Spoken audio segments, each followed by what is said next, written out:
Hello বন্ধুরা, কেমন আছো সবাই? তোমাদের পায়েল লাইফস্টাইল ব্লগে অনেক অনেক স্বাগত জানাই। আজকে কি রান্না করব সেটা জানার জন্য এই পুরো ব্লগটা দেখতে থাকো। চলো, আমি এই সোয়াবিনটাকে আগে থেকে ভিজিয়ে তারপর জল বার করে একটা বলে রেখে দিয়েছি।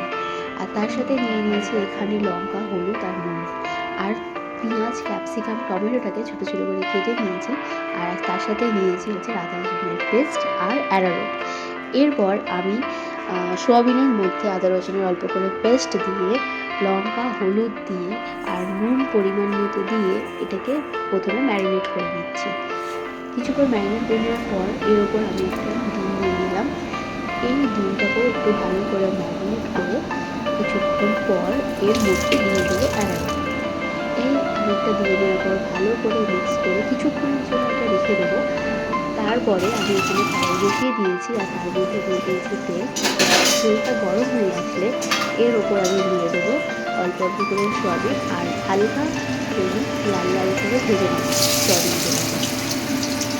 তো ভালো করে আস্তে আস্তে সবগুলো লাল লাল করে ভেজে তারপর আমি তুলে নেবো। আর তোমরা জানো তোমাদের সোয়াবিন খেতে কার কার ভালো লাগে। আমার তো খুব ভালো লাগে। তো এখানে দেখো লাল লাল করে আমি সোয়াবিনগুলো মোটামুটি ভেজে নিয়েছি আর ভেজে তুলে নিয়েছি। তার উপর আমি দিয়ে দিলাম এরপর কড়াইতে তেল আর তারপর দিয়ে দিচ্ছি এখানে তেল। আর এর ওপর একটুখানি ভাজা ভাজা হয়ে আসলে তার উপর দিয়ে দেবো ক্যাপসিকাম। ক্যাপসিকাম আর পেঁয়াজটাকে একটু ভালো করে নাড়াচাড়া করে নেওয়ার পর একটু নরম হয়ে গেলে এরকম আমার আদা মিষ্টি বলছে যে আলু ফুলকপি মিষ্টি দিয়েছে। আর তারপরে আমি এখানে দিয়ে দিচ্ছি টমেটো আর দু তিনদিকে ভালো করে মিক্স করে নিয়ে আমি এর ওপর দিয়ে দিচ্ছি হলুদ আর লঙ্কা। হলুদ লঙ্কাটা ভালো করে যখন সাথে মিক্স করে এর ওপর দিয়ে দেবো সোয়া সস আর অল্প জল নাড়াচাড়া করার জন্য।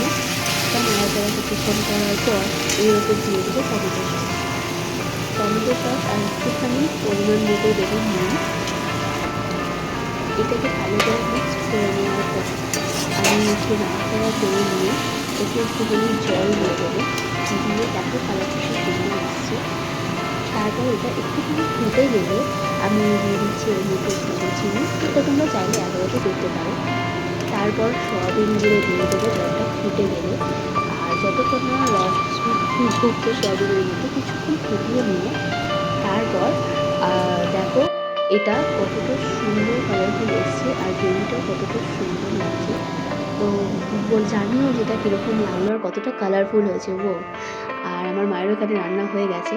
তো যদি তোমাদের এই ভিডিওটা ভালো লেগে থাকে তাহলে লাইক, কমেন্ট, শেয়ার করো আর আমার চ্যানেলটা সাবস্ক্রাইব করো আর বেল আইকনটি ক্লিক করে দিও। ততক্ষণ সবাই ভালো থেকো, সুস্থ থেকো।